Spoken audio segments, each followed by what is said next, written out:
Gordon Brown, good morning to you. Thank you very much for being with us here on Sky News. So, first of all, what would be achieved by holding daily emergency COBRA meetings?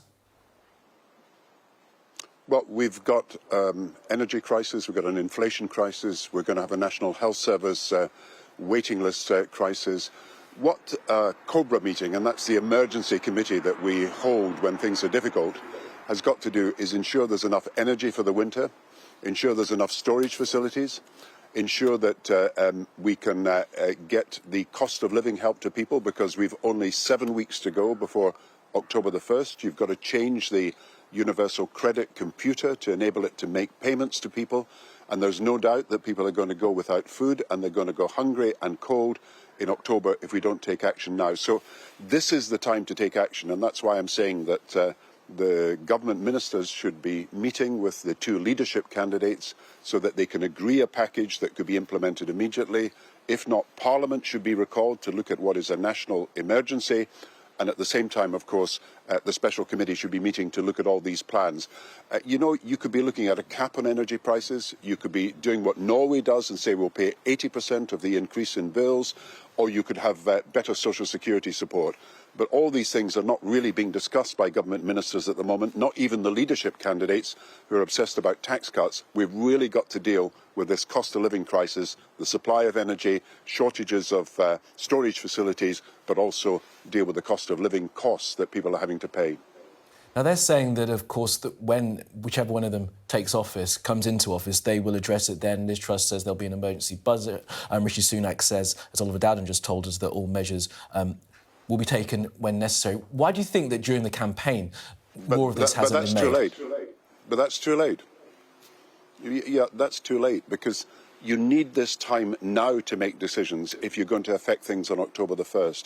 It takes weeks to change the benefits system, and undoubtedly we will need to pay people more money. So if you have a budget, let's say in the second week of September, you might get benefits to people before Christmas. If you have Rishi Sunak's plan that he's going to look at it later, then it will be too late. The Prime Minister, I understand, is now back from holiday today. The Chancellor should be there, and they should be talking to the two leadership candidates and agree a package now. If they agree, as they're now agreeing, then this has started over the weekend, that there is action that has to be taken. It should not wait for another month or two. It should be taken now. What are you saying to the Labour Party, of course, as a former Prime Minister, Mr Brown, while your words are very well respected, obviously you can't influence what the current party's doing, or can you? What are you saying to the current shadow cabinets? What do you want to see them doing? Well, of course, they are saying that there's an urgent crisis and things have got to be done, and they have proposed a series of measures to deal with the heating crisis. What's happened, however, which makes it urgent in the last few weeks, is that we now know that heating bills are going to rise even faster in October and then again in January. So we're dealing with the severity of the crisis, 15 million households to be hit. We're also dealing with the scale of it, that some households will lose about £35 to £40 a week. They'll be short in having to pay their bills and will be unable to pay their bills. And of course, we're dealing with the social consequences, children in care, homelessness, mental health problems, all of which will cost money if we don't take action to try to alleviate some of these anxieties. You know, I talk to charities in my own area here in Scotland quite a lot, and they are dreading October. They are stocking up on duvets and sleeping bags and hot water bottles and sheets and pillows and blankets, because they know that people can't afford to heat their homes anymore, and the best we can hope is people heating themselves. I talk to churches and faith groups, and to their great credit, they're thinking of opening their church halls as heating hubs so that pensioners, instead of freezing at home, can have a warm place to go to. Now, if charities and organisations in the community are taking urgent action to do something, I think it's about time the government responded. The vacuum at the centre of government really has got to end. I mean, you made that very clear, Mr Brown, but if you were in Downing Street right now, what would you do today, this week, to make a real difference to those people facing those catastrophic bills on the 1st of October? Well, the first thing I would do is call the meeting together with the leadership candidates, because they've got to approve what the Prime Minister would be proposing. I think the Chancellor's got to be back so that we do, first of all, we look at what we can do to help people pay the bills over the winter. We know that they're going to be short of maybe up to £1,500 this year. And that's some of the poorest families in the country. We know that tax cuts will not make the difference because they go to people who have got the most money, not people who've got the least money. So I would be talking about changes in the universal credit system to give people the money that is necessary. And I would be talking about potentially capping energy bills. And that would have the effect of getting inflation down, as well as, of course, of helping people in the greatest need. But none of these things seem to be being discussed at the moment in the way they should be. And it really is not good enough for leadership candidates to go around the country and say, I'll have a plan next month, the month after. This is the crisis that's got to be addressed now if we're going to help people by the 1st of October. So my measures about changes in the benefit system, helping particularly families with children and pensioners and disabled people who've lost out from Richie Sunak's previous packages, and of course looking at how we can deal with the energy companies. Now, if you want to pay for it, I would say that the windfall tax could raise £15 billion when the government is only proposing to raise £5 billion. And that's because Richie Sunak built in all the opt-outs for the energy companies if they invested more and so on and so forth. Let's just get the money in because there are excess profits that are windfall that are not due to the success of the companies, but due to the changes in the energy market. And that's something that they should not necessarily benefit from, but the public should get the money instead. So changes to the benefit system I took from that. You want to see an increase in the amount that the poorest households receive, and you're going to pay for it with another windfall tax. I mean, it's hard enough getting the government to agree to the first one. Another one at this stage? No, it's the same windfall tax. It's just removing all the opt-outs. What Richie Sunak did, rather stupidly in my view, was said, I'll agree with the Labour Party who's proposed this windfall tax, we'll put it at 25% as they propose, but we'll give companies the opt-out that they can claim all their expenses against this tax, with the result that he's reduced the value of the tax from 15 billion to 5 billion. Now 10 billion could give people on universal credit a huge amount of additional money over the winter months to be able to cope with these heating bills. You see, what's actually happened, let's be clear about this, the government, in many ways to their credit, have offered £1,200 to families in greatest need. But that's not enough because they lost £1,000 when universal credit was taken away. Benefits are only going up 3%, but inflation's 11%. So that's roughly another £1,000 lost. And now we've got these big rises announced last week that are going to happen in October and January in heating bills. And that's at least another few £100s.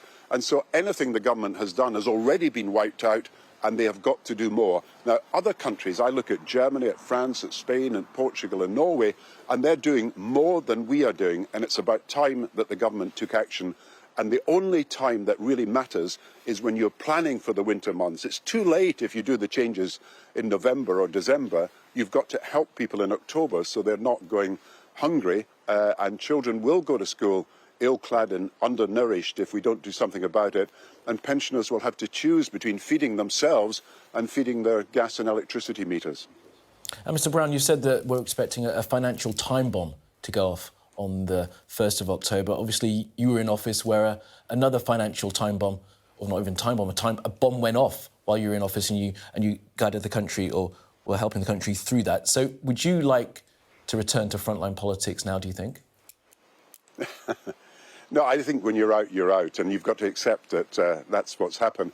But I do feel very strongly about this. You know, I live in the place I was brought up in Fife, in my county, and I am seeing poverty that I did not expect to see ever again in my lifetime.